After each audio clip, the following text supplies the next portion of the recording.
সর্বোচ্চ অগ্রাধিকার ভিত্তিতে বাস্তবায়নের জন্য ক্ষমতাচ্যুত আওয়ামী লীগ সরকার দেশের ৮ মেগা প্রকল্পে ফাস্ট ট্র্যাক প্রকল্প হিসেবে তালিকাভুক্ত করে। অর্থ সংকটের কারণে সরকারের বিভিন্ন উন্নয়ন প্রকল্প বাস্তবায়ন ধীরগতিতে হলেও কোনো প্রভাব পড়েনি অগ্রাধিকার প্রাপ্ত মেগা প্রকল্পগুলোতে। আওয়ামী লীগ সরকারের আমলে অগ্রাধিকার ভিত্তিতে এসব প্রকল্পের কাজ চলছিল বেশ জোরে সোরেই। বাজেটে অর্থ বরাদ্দের ক্ষেত্রে সর্বোচ্চ গুরুত্ব দেওয়া হতো এসব প্রকল্পে। পাশাপাশি প্রকল্পগুলো তদারকি বাড়াতে গঠিত হয় fast track project monitoring committee. সাবেক প্রধানমন্ত্রী শেখ হাসিনা নিজেই ছিলেন এ কমিটির সভাপতি।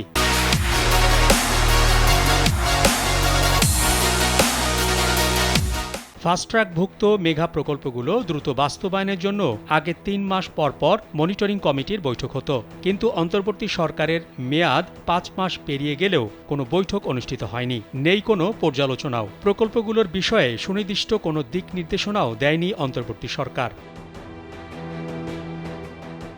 পরিকল্পনা মন্ত্রণালয়ের বাস্তবায়ন, পরিবীক্ষণ ও মূল্যায়ন বিভাগ সূত্রে জানা গেছে, ফাস্টট্র্যাকভুক্ত ৮টি প্রকল্পের মধ্যে পদ্মা সেতু নির্মাণের কাজ এরই মধ্যে শেষ হয়েছে। চলমান ৭টি প্রকল্পের মধ্যে রয়েছে মেট্রো রেল, রূপপুর পারমাণবিক বিদ্যুৎ প্রকল্প, রামপাল মৈত্রী বিদ্যুৎ প্রকল্প, মহেশখালী মাতারবাড়ি সমন্বিত অবকাঠামো উন্নয়ন প্রকল্প, পায়রা গভীর সমুদ্র বন্দর, পদ্মা সেতুতে রেল সংযোগ এবং দুহাজারী রামু হয়ে কক্সবাজার ও রামু মিয়ানমারের কাছে ঘুমধুম পর্যন্ত single line dual gauge track নির্মাণ প্রকল্প। এসব প্রকল্প বাস্তবায়নে ব্যয় ধরা হয়েছে ৩,১৩,৫২০ কোটি টাকা। এর মধ্যে বৈদেশিক ঋণ রয়েছে ২,০৮,৭৮২ কোটি টাকা। বাকি টাকা সরকারি তহবিল থেকে ব্যয় করা হচ্ছে। প্রকল্পের বিষয়ে জানতে চাইলে বাস্তবায়ন, পরিবীক্ষণ ও মূল্যায়ন বিভাগের সচিব কালবেলাকে বলেন, বাস্তবায়ন কাজ চলমান রয়েছে, তবে আগের মতো অগ্রাধিকার পাচ্ছে না, গুরুত্বও কিছুটা কমেছে।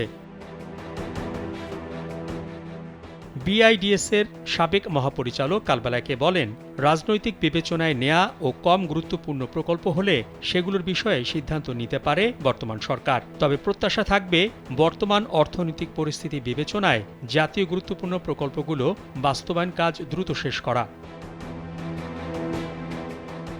মোহাম্মদ শাহাবুদ্দিন মাহতাব, কালবেলা।